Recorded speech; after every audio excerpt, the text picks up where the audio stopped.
Glacier National Park by Sena and nistanaki. Glacier National Park is a national park located on the border of Canada and the United States of America, Montana to be more specific. It is over 4,000 square kilometers. Even though it is also located partly in Canada, it is technically an American national park. It is a very diverse ecosystem because even though it has a great amount of glaciers, it also has a vast amount of forests, lakes, wetlands, and more. What is special about these ecosystems is the species inside of them. For example, many of the lakes have some of the clearest waters around. This has resulted from how low the temperature is. Because the temperature doesn't go below 50 degrees Fahrenheit, there is a very low amount of plankton, which is what makes the water so clear. Also, many of the lakes in the park has a very complex ecosystem inside of them. Temperature and weather is what you would expect from the national park. It is usually not above 50 degrees Fahrenheit, even during the summer. During the winter, however, it could go as low as 14 degrees Fahrenheit. This park receives about 18 to 34 inches of snow per month, depending on what time of year it is. However, around January, it could receive about 39.6 inches of snow per month. The rainfall averages around 1.75 inches of rain in July and about 3.40 inches of rain in January. The west side of the Glaciers National Park is covered with dark, ancient cedar, hemlock forest, and the east consists of more open forest, glades, and grasslands. Among the categories of all ferns, there is one very primitive one which is found in fossils dating about 300 million years ago. However, there are newer species of ferns like moonwort ferns. There are 30 species that are endemic plants. There are white pine bark, also known as pine grass, hemlock, red cedar, and some of which age more than 5,000 years. The important deciduous plants includes the important Douglas fir, Engelmann spruce, and sublapine. None of these are endangered, however. White bark pine, however, is one of the plants that are endangered in this environment. It is very rare for there to be any plants or animals that were put there by humans because it's a national park. But the ones there are were put there for a reason.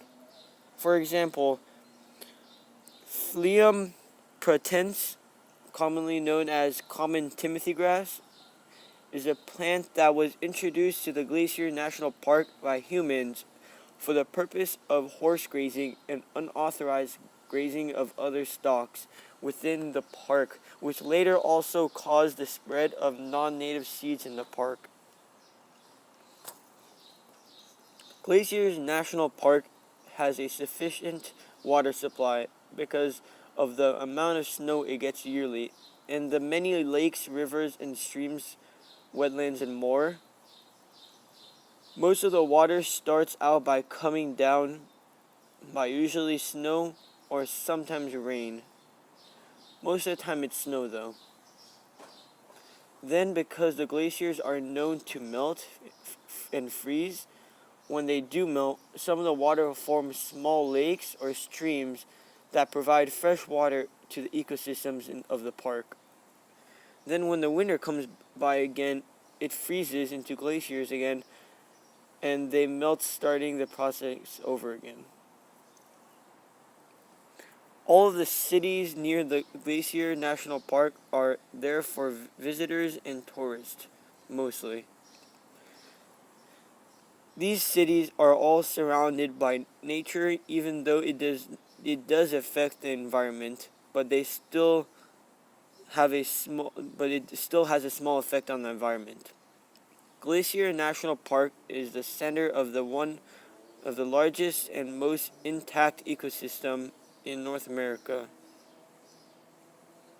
resulting from the fact that it has such a distinct and beautiful ecosystem. The people at the park work very hard on keeping the ecosystem from being affected by humans. Regardless of all the effort that is being put into the sustainability of the national park, global warming is destroying the environment inside. And soon enough, it will be very difficult to keep the park as it once was before. Climate changes like this can destroy the environment by 2013 if global warming continues the way it is. Some of the impacts of climate change include fire frequency, loss of alpine meadows, and snowpack melting earlier. There are about 11 cities near the park, and there are an average of 2 million visitors per year. These visitors harm the environment with a lot of the activities they do when they visit. These include, but are not limited to, skiing, fishing, hiking, ascent to high ice peaks, gold exploration, gold strip mines, and rafting. However, all these stuff do have an effect on the food web. The food web of the ecosystems in the park is not that abnormal. Just like a lot of other ecosystems, the animal on the bottom of the food web has the biggest effect if it was taken out, because that takes out the source of food for a small animal that eats it. So they become endangered, and an animal that's a little bigger than that animal loses its source of food. Rather than if you took out an animal on the top of a food chain, it would have a smaller effect on the rest of the species. The Glacier National Park. In the Glacier National Park, the animal that would have the biggest effect on the food web is the pygmy shrew. The pygmy shrew is a food source for many animals. It eats many insects and is eaten by many birds and snakes and more.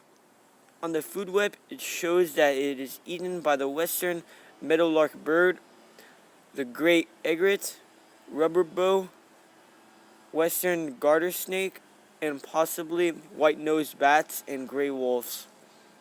That's a lot of animals to rely on one species.